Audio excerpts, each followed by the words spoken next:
ja siinä just haluttiinkin yhdistää sitä teknoa. Ja jos lähdetään tämmöisellä niin paikallisella lähestymistavalla, eli pyöri, päivää. Mä muistan joskus Simerokissa, minä oli ihan paineessa, että piti mennä soittamaan päälavalle.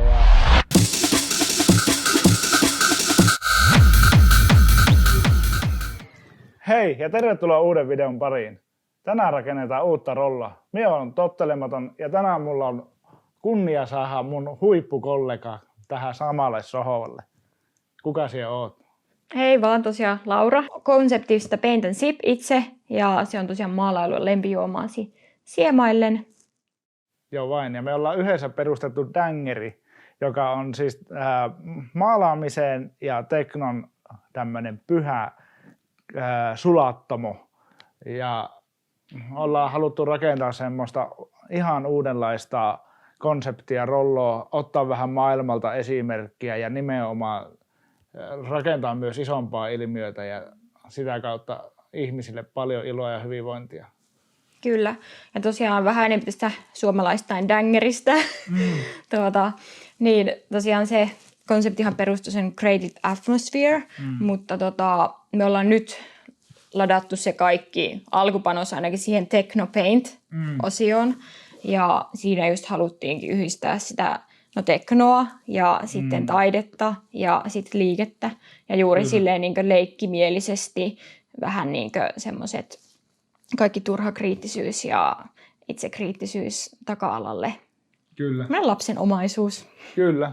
Ja nimenomaan tosi semmoisella sosiaalisellakin näkökulmalla edetty siihen, että nimenomaan halutaan luoda ihmisille kohtaamispaikkaa ja ylipäätään niin kuin mahdollisuuksia tutustua eri tavalla ja olla niin kuin, tavallaan erilaisten ihmisten kanssa eri yhteiskuntaluokista tai whatever, että tavallaan ei sen kummemmin haluta myöskään rajoittaa oikein niin mitään tässä. Niinpä. Ja ehkä nyt kun meidän seuraava Danger Techno Paint on kanssa tulossa itse asiassa 10.10. Sekään ei ole sattumaa, että me valittiin se päivä. Manifestoitiin sitä päivää, että se sopii Lapin Panimolle. Kyllä. Se on tosiaan se maailman mielenterveyspäivä. Niin sitten nämä teemat on meille kummallekin kanssa tärkeitä. Ja ihan tieteellistä faktaakin on tiedossa, että niin tekno kuin sit maalauskin, ne kummakin ruokkii tavallaan ihmisen semmoisia aivoreseptoreita, että on niinku hunajaa aivoille, että joskus saadaan niinku laittaa aivot niin sanotusti narikkaan ja antaa musiikin tai maalauksen vaan viedä, niin tässä vähän niinku yhdistyy ne kaksi hyvää ja sitten vielä Lapin Panimolla niin 3 hyvää, eli vielä siihen niinku hyvä musiikki, kiva maalaus ja sitten hyvät juomat. Niin. Kyllä, ja ehdottomasti myös lähdetään tämmöisellä niinku paikallisella lähestymistavalla, eli me ollaan molemmat rollolaisia tyyppejä, haluttiin ottaa myös tämmöinen niin ihan lappilainen juomavalmistajakin tähän mukaan, ja heidän omat tilat, heidän omassa pubissa erittäin siistissä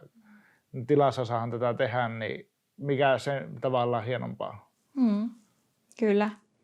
Ja no, miten meidän tiet on sitten kohdannut, kuka muistaa, että paljon semmoisia pieniä kohtaamisia, niin kuin Rollo on niin pieni paikka, niin Joo, taisi olla joskus taiteen kautta alun perin ja sitten se yhdistyi jotenkin musaan ja sitä kautta niin erilaisissa tilanteissa törmättiin. Mä muistan joskus Simerokissa, minä oli ihan paineessa, että piti mennä soittamaan päälavalle ja jännitti ihan liikaa. Siellä satut olemaan päkkärillä sitten pitämässä jotain taidetyöpajaa.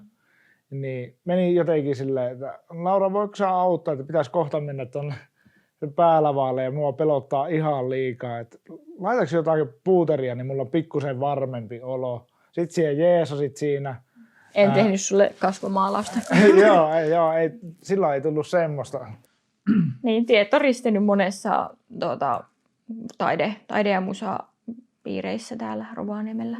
Kyllä, että sitten ruvettiin niinku pallottelemaan erilaisia ideoita, että niinku me taisin muutaman kerran pyytää sulta jotain maskerausjeesiä johonkin ja sitten se oli musavideolla ja sitä kautta kun tultiin enemmän tutuksi, tiedettiin kumpikin, että mitä on ne omat vahvat osaamisalueet, niin sitten siihen otit yhteyttä, että sulla olisi idea tämmöisestä, että missä olisi siistiä, että taidetyöpaja ja teknoyhdistys jotenkin, että niin kuin DJ soittaa koko työpajan ajan ja siellä olisi se niin kuin tanssi ja semmoinen niin kuin biletunnelma yhdistys siihen taiteeseen.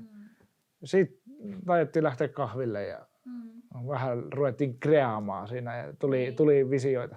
Niin, siitä se idea sitten lähti. Sitten se oli hetken pöytälaatikossa ja odotti siellä parempia päiviä. Kyllä. Niin sanotusti, kunnes sitten palaset osu kohdalle ja sattumusten kautta oli muutamia peruutuksiakin. Itsellä oli jo jonkinlainen konsepti kanssa siitä, vähän samantyylinen eräälle porukalle tulossa, mutta sitten DJ sairastui ja sä tulit mukaan sitten. Ehkä se oli kohtalon tämmöinen johdatus sitten siihen niin siitä se sitten lähti oikeastaan. Sitten se oli meidän ensimmäinen semmoinen vähän niin kuin pilotti. Kyllä. Ja sitten nyt virallisesti sitten pilotoitiin siellä Lapin Panimolla silloin elokuussa. Joo, se oli muistaakseni silleen, että sen viime kesän kahvihetken jälkeen me brändättiin, istuttiin pitkääkin aikaa nimenomaan, taisi olla tämä sama sohva ja pohdittiin vähän, että minkälaista settiä me saadaan ja tehtiin logot ja hässäkät, mietittiin kohdeyleisöä, mietittiin, että niin ylipäätään markkinoinnit ja somet ajettiin tehdä silloin tosi paljon, piirrettiin ja kirjoiteltiin, mutta se jäi vähän niin sille tasolle sitten, kun mulle iski jotenkin matkailuhommat tosi lujasti päälle siinä vaiheessa. Se meni se oli niin kuin, muistaakseni aika lailla tasan vuosi sitten, jos nyt on niin lokakuu, niin silloin me sitä räätälöitiin, mutta sitten tuli matkailuhommat ja piti lähteä niihin töihin. Mulla jäi ihan täysin. Sitten tuli elämä. Niin. Et siinä kävi sitten silleen, että tuli varmaan se ainakin tyylin puolen vuoden tauko siihen, että puhuttiinko me koko asiasta. Meillä oli se oma WhatsApp-ryhmä, missä me ollaan kahdestaan ja pohditaan asioita. Niin, mutta sitten me saatiin siihen se konkretia, että saatiin se paikka klousattua ja siitä se oikeastaan sitten, kun me tehtiin se postaus, me päätettiin, että ensimmäinen Danger tulee tänä kesänä. Sitten me mietittiin, että no elokuu on vielä kesäkuukausi, että ei saatu sitä ihan puristettua siihen kesä-heinäkuuhun, mutta että siitä sitten alettiin tekee tosiaan niinkö tehokkaasti tätä tapahtumaa. Ja no, niinkö, eihän Roomaakaan rakenneta päivässä, että ihan hyvä, että pohdittiinkin niitä ja sitä arvoperustaa ja sitten kaikkea näitä, niinkö ollaan kummakin visuaalisia ihmisiä, että tärkeää, että se tapahtuma alusta asti silleen siististi rakennettu. Ja niinhän meillä on se tavallaan, että haluttiin rakentaa semmoinen niin sanotusti liike, että ei pelkästään semmoinen täytetapahtuma, vaan niinkö, että tavallaan ei ratkaista pelkkää ongelmaa, vaan niinkö luodaan semmoinen isompi visio tästä koko asiasta. Kyllä. Ja nimenomaan ilmiönä silleen, että se jää ihmisten mieliin elämään. Se tunnetaan semmoisena paikkana, mihin on nimenomaan tosi niin kuin lämmin vastaanotto ja se on tosi tärkeä paikka tutustua vaikka just uusiin ihmisiin ja kaikkea niin kuin tätä, että se on ehkä vaikea silleen niin kuin selittää, mutta se tulee jostakin niin kuin siltä sydämen perukolta asti, että niin kuin, kuinka niin kuin tärkeä meille molemmille on se, että ihmisillä olisi iloa ja valoa, varsinkin kun maailma menee vähän liikaa siihen semmoiseen ruutuun ja ollaan tosi passiivisia, vaikea lähteä mihinkään. Perinteinen yöelämä varsinkin ei kiinnosta sillä tavalla, että siinäkin ehkä ollaan pikkuinen suunnannäyttäjä sille, että ei aina ole pakko liittyä vaikka semmoinen älytön perinteinen bilekulttuuri, että lähdetään lähikapaakkaan niin tinaamaan päätäyteen ja kontataan kotia. Että me halutaan luoda myös vähän semmoista freshimpää ja nuorekkaampaa niin, tavallaan illanviettomahdollisuutta ja viihde-elämää. Kyllähän moni ajatus lähti siitä liikkeelle, kun mullekin henkilökohtaisesti ollut tosi tärkeä ja iso huolenaihe, että Rovaniemen yöelämä on tällä hetkellä mitä se on. Kaikkihan se tietää tällä paikkakunnalla asuvat, että sitä ei käytännössä juuri ole. Niin. Ja sitten kun valitettavasti se on vähän niin kuin toistensa kopiota kaikki, niin kuitenkin matkailu on tälle paikkakunnalle niin iso juttu ja se tavallaan Rovaniemi helposti brändäytyy semmoisena joulupukkikaupunkina ja perusrevon tuli haski hässäkät, että halutaan myös omalla panoksella tuoda semmoista vähän niin kuin urbaanimpaa fiilistä, koska tämä on myös tosi eksoottinen ja myös urbaani ja hyvinkin kulttuurillisesti rikas paikka. Mutta kun nämä asiat jää tosi helposti myös jalkoihin, niin pienellä omalla panoksella ja sitä voi vähän nostaa. Kyllä, ja ei se helppoa varmastikaan ole olla semmoisena sanansaattajana, että varmasti meidänkin konsepti on saanut osaksensa paljon ennakkoluuloja ja on pitänyt myös murtaa niitä ennakkokäsityksiä, että mitä me ollaan. Että me ei olla myöskään niin pelkkä reivi, mutta me ei olla pelkästään pelkkä maalaustyöpajakaan, että tämä on niin semmoinen näiden kaikkien niin tavallaan sulatusuuni sitten. Just näin, kyllä. Ja tällä hetkellä, kun ihmiset kaipaa tosi paljon aitoja kanssakäymistä, yhteenkuuluvuuden tunnetta ja sitten paljon vastapainoa semmoiselle, tiedätkö, valmiiksi pureskellulle sisällölle, jota pursua joka ikinen tuutti. Ihmiset haluaa ottaa hitaammin, haluaa myös kohdata toisiaan, halutaan pitää face to face hauskaa, eikä vaan jossain videopelin äärellä ja huutaa jollakin niin kuin, tiedätkö, mikin kautta netin välityksellä tai muuta.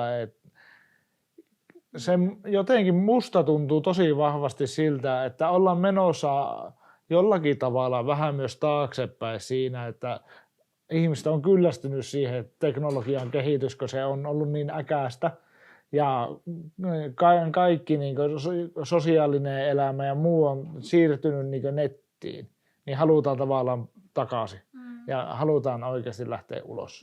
Ja ehkä herätty niihin haittoihinkin, mitä sit sillä liialla sometuksella ja muulla on, että siinähän me ollaankin niinku luomassa semmoista niinku aitoa kädet saveen elämystä, että missä ihmiset oikeasti saa niinku aidosti pysähtyä siihen hetkeen ensinnäkin itseensä ja sitten mahdollisesti toisiinsa, että jokaisella se konsepti voi olla niin silleen niinku subjektiivinen, että joku tulee sinne viettää ehkä omaa aikaa, uppoutuu siihen musiikkiin ja taiteeseen omaan tilansa aivan täysin ja joku taas nauttii tosi paljon siitä uusista tuttavuuksista ja tälleen, mutta niitä kaikkihan just se tavallaan yhdistää, että jos tämä nopea dopamiini-aika, niin tulee koko ajan splash naamaan tuolta somesta kaikkea, niin tarvitaan semmoista niin pysähtymistä ja tämä on tavallaan semmoinen niin tosi hyvä kanava oikeasti semmoiselle niin aidolle läsnäololle ja pysähtymiselle, hitaalle dopamiinille. Kyllä. Ja just semmoinen niin hetkessä oleminen on tällä hetkellä jotenkin tosi kovasti trendaava juttu.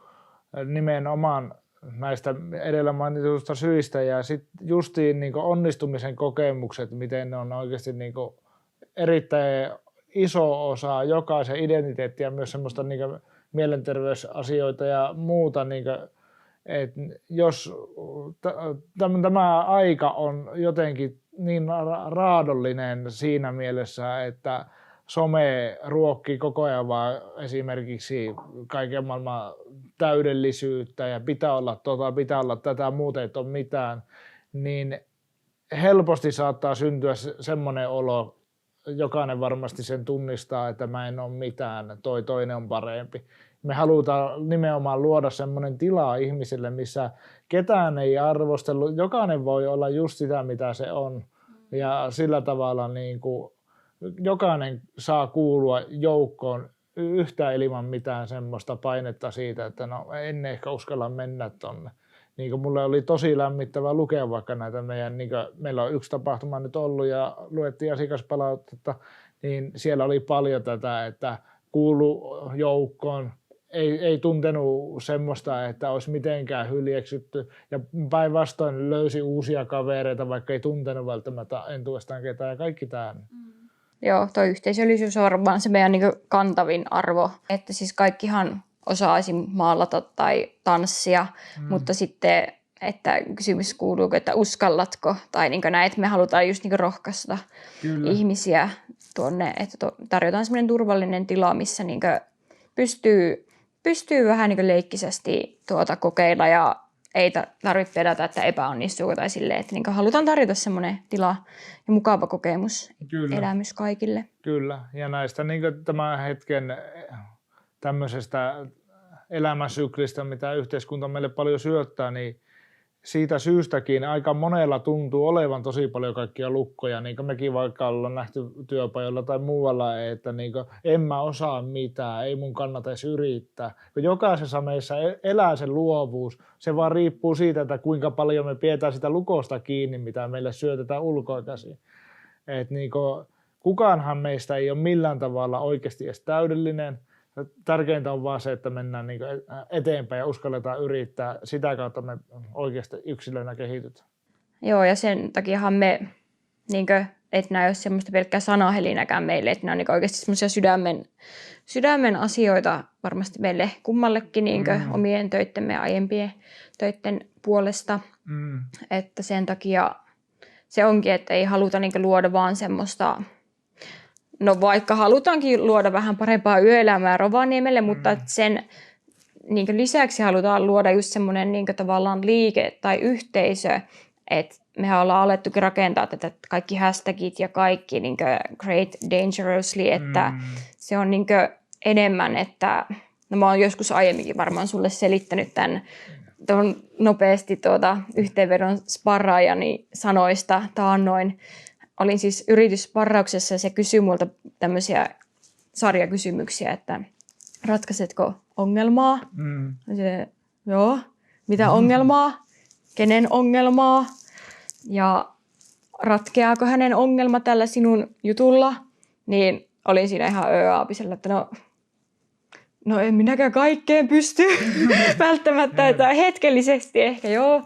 Mutta se mikä niin tuosta jäi tavallaan hänen kysymyspatteristossa päähän tavallaan, että ne kysymykset sai mut niinku herättelemään, että kannattaako välttämättä aina ratkaista jotain pelkkää ongelmaa, vaan hän niinku just istutti tämän niinku visiosanan mun päähän, että pitäisikö sen ongelmaa keskeisyyden puolesta tavallaan tai sijasta siis keskittyä siihen visioon tavallaan, että mikä meidänkin visio on niin oikeasti rakentaa täällä Rovaniemellä tätä kulttuuria ja yhteisöllisyyttä ihan niin uusiin sfääreihin niin sanotusti. Ja se, mitä niin mietittiin tuossa, että alun perinkin, että periaatteessa halutaan luoda myös sitä niin tavallaan siihen puuttuvaan viihde-elämäkenttään jotain sisältöä, mutta sillä täytyy olla syvempi merkitys, koska valitettavasti pitkän aikaa tässä maassa on ollut vaikka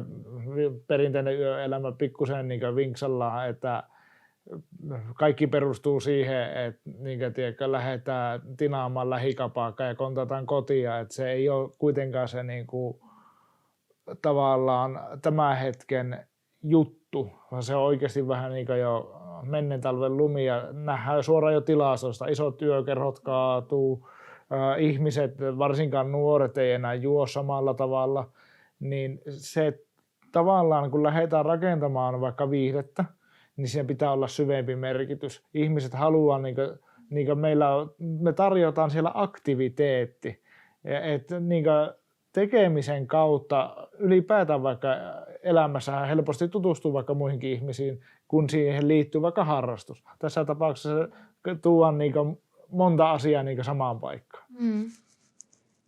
Kyllä, että ollaan rakentamassa semmoista niin ilmiötä niin sanotusti.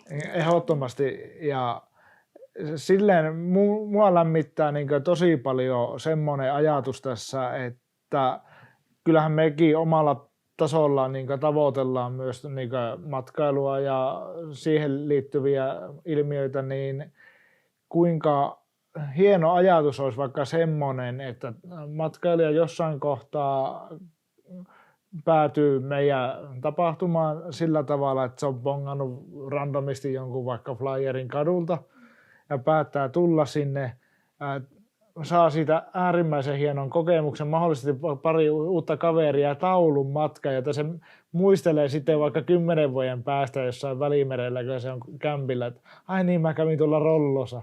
Hei, mitähän sille Pekalle kuuluu? Mä voin soittaa sille. Tiedätkö, tämä, että siinä on oikeasti meidän tekemissä hyvin paljon sydänmatkassa.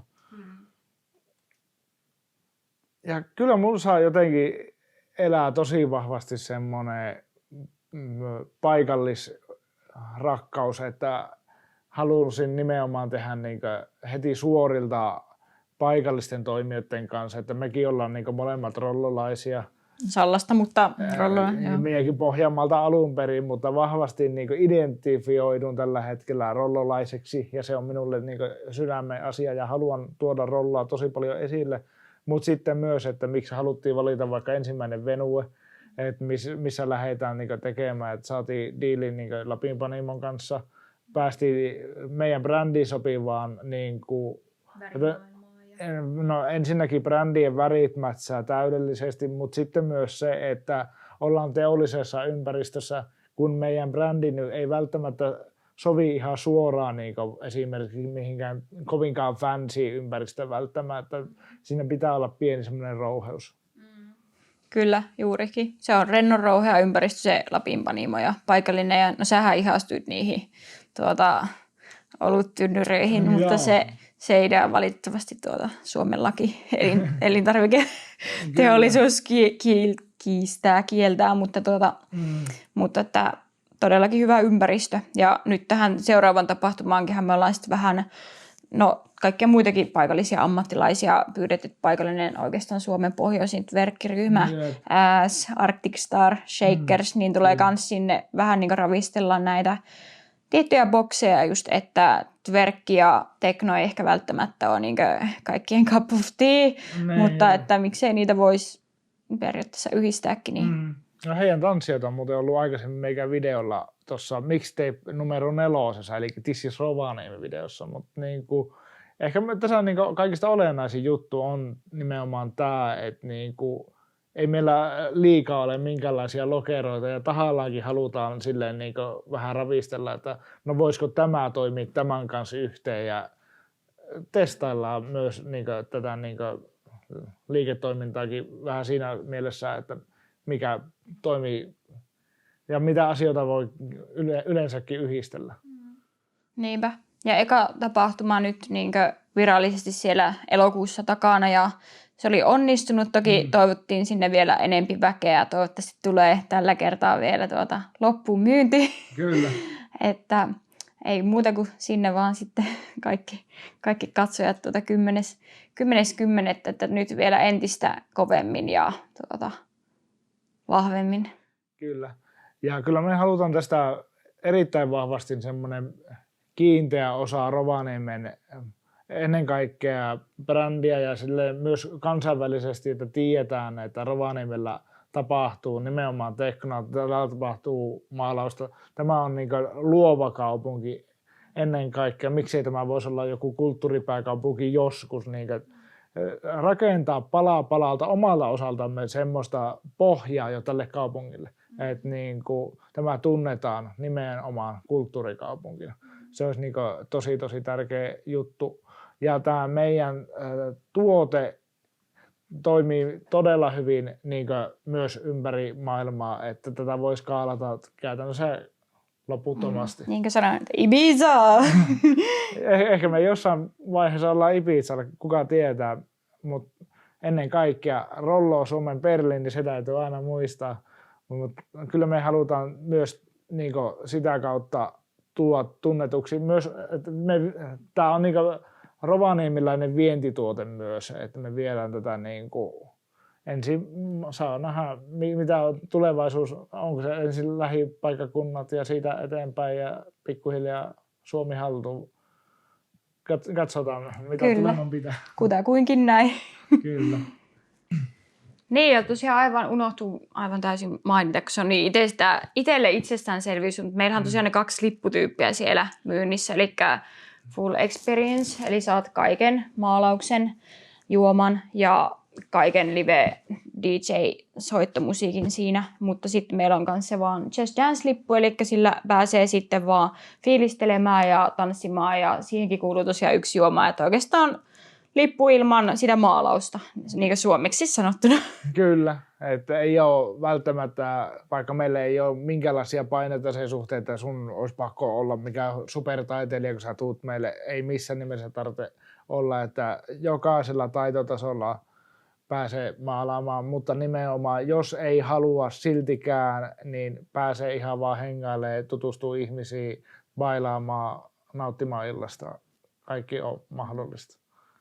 Kiitos kun katsoit videon. Muista tulla tapahtumaan, vai mitä, Laura? Joo, ehdottomasti. Suosittelen. Sun ei tarvi osata yhtään mitään. Riittää kun tulet fiilistelemään yhdessä meidän kanssa. Oot ihana. Dun, dun, dun, dun, dun, dun. Annapa high five.